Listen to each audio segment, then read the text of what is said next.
Hi,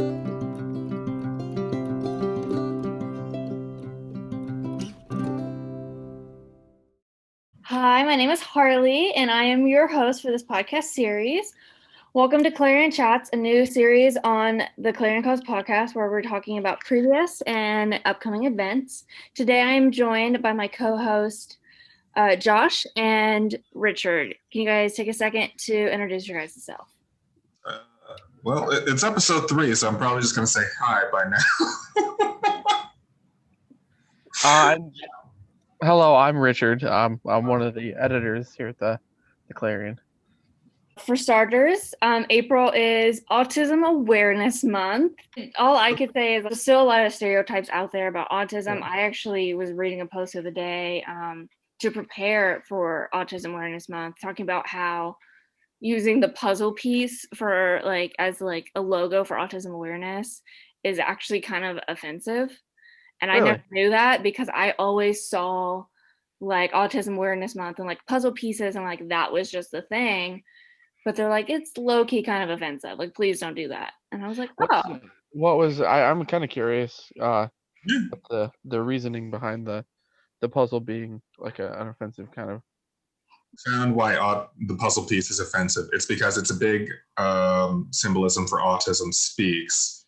And Autism Speaks, a lot of people don't know this. It's one of the biggest charities revolving around people with autism, but at the same time, they very much treat autism as a disease that needs to be cured. Yeah. And it's the not... whole thing kind of going off what Josh was saying, it kind of does immense harm to the autistic community.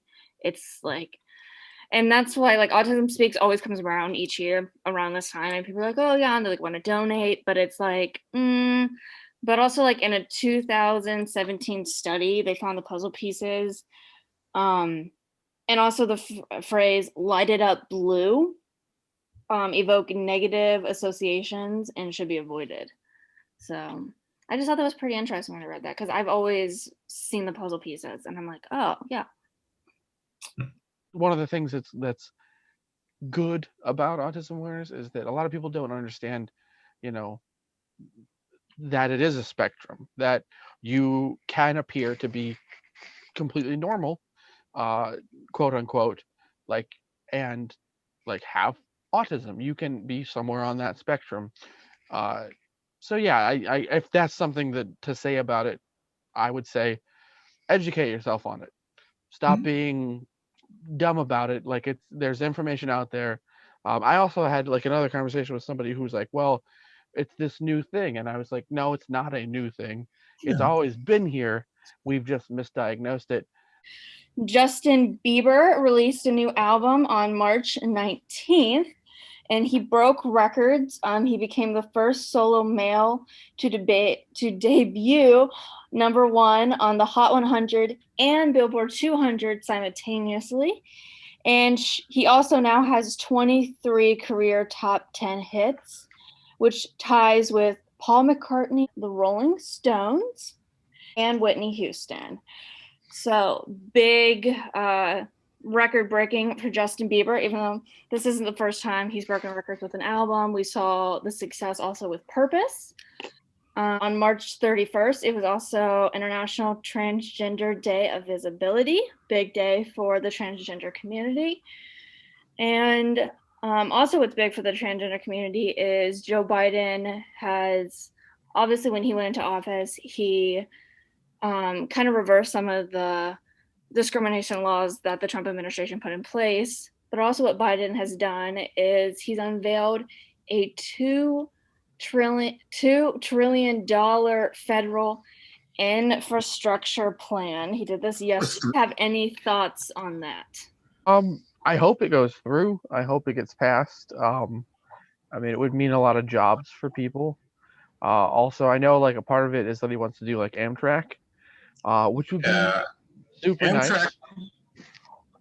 Amtrak released a statement, a map of the places they wanted mapped out. They were going to build track through.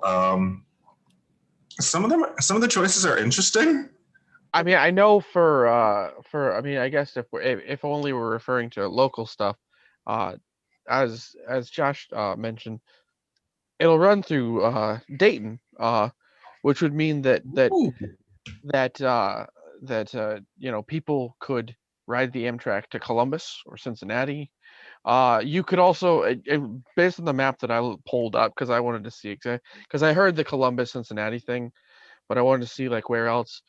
You could also ride it to Cleveland, Toledo, up into Detroit, Indianapolis, but like it's kind of like the Cincinnati Cleveland one, or the Columbus Cleveland one kind of runs through Dayton down, and so yeah, I don't know. That would be exciting. You could, and it would be nice for people living in Dayton or Columbus I mean, especially people living in Dayton who want to work in Columbus or Cincinnati, which is like an hour drive away for most people, but it would be probably considerably fast. I don't want to say like exactly how fast, but I know that it would shorten commute times for a lot of people if they live in Cincinnati or Columbus, or if they worked in one of those. I hope it happens because I mean the a lot of people forget that like the massive highway system that like litters our landscape, as annoying as it might be sometimes, it completely changed like America in a big way. Not And always for the best. yeah, there is. I mean, obviously the cities have kind of taken uh, a hit in terms of suburbanization because of it, but yeah, no, it could be really, really. I mean, it's like with anything that's this big. There are negatives and there are positives. So yeah. Mhm. Well, speaking of negatives and positives, there was a major positive news when it comes to the Pfizer vaccine. They say that in clinical trials, it was 100% effective on children at 12 and 15.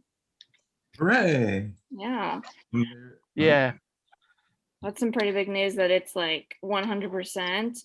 I didn't think that people, like companies or anything, could say 100%. I thought it was always like 99.9 because you weren't like technically allowed to say 100%. So the fact that they're putting out the stat that it's like it is 100% effective on this age group, pretty Yeah. big.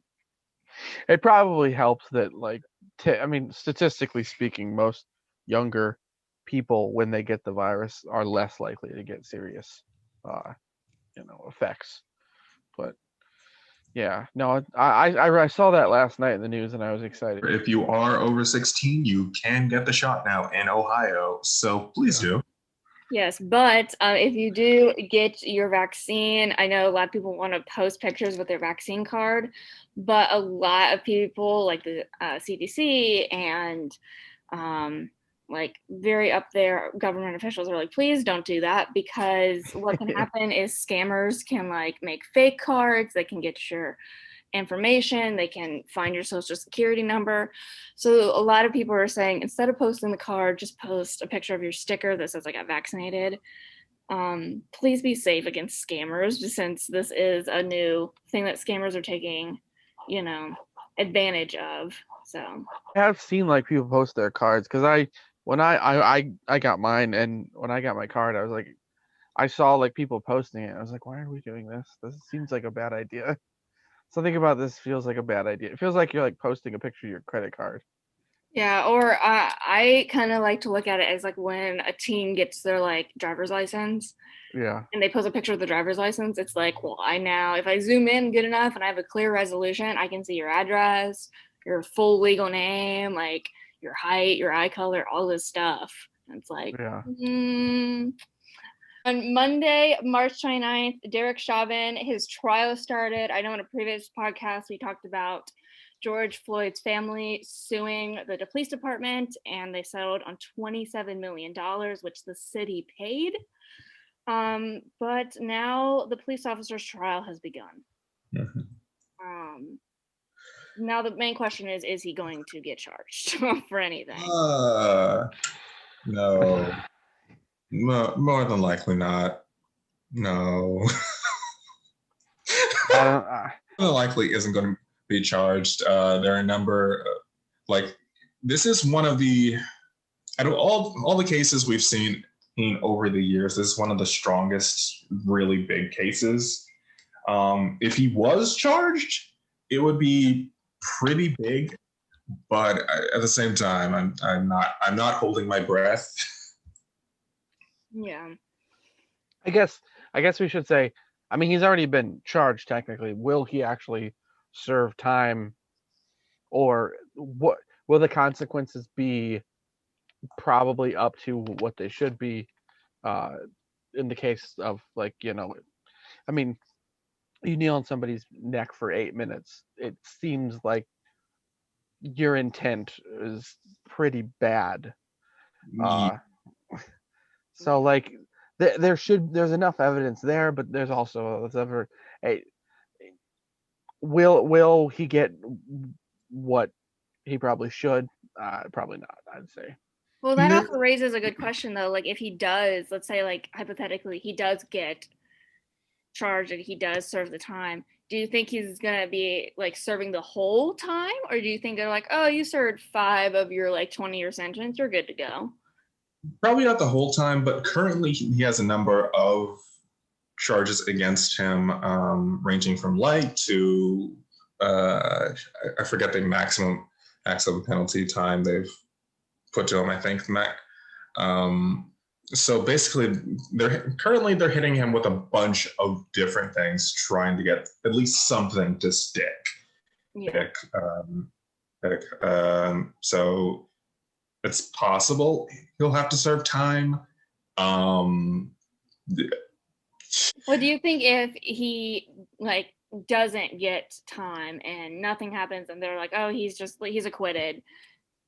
What do you think the public's response is going to be? Riot. Yeah, yeah. I looked it up. He's likely to get 11 to 15 years in prison, uh, with a maximum to 40 years. Okay, and then what are they looking at? Is it first-degree murder, second, third? I think they said they are on third. He faces third degree. Third grade, there's also a charge of manslaughter, I believe. Like I said, there's a lot of wide-ranging charges just to get something to stick. So yeah, we'll see how that pans out. Well, yeah, and another thing that we'll see what pans out is both the men and women for the March Madness are in the Final Four. The championship should be this weekend, some of them early next week. So we will be done with March Madness, most likely this weekend. On to Clarion articles that you might have missed this week. So on the 29th, we published a new On Buddy Corner. Also on the 29th, we have a Justice League movie review. We also, through the 28th through the 31st, we wrapped up posting our Women's History Month articles. So even though it's no longer Women's History Month, I would still recommend giving those a read. And then today, April 1st, we posted an April Fool's kind of like backstory kind of article. But that's going to be it for this episode of Clarion Chats. I hope you enjoyed. And if you did, make sure to like, subscribe, and share with a friend. And we'll see you next week. Bye. Bye.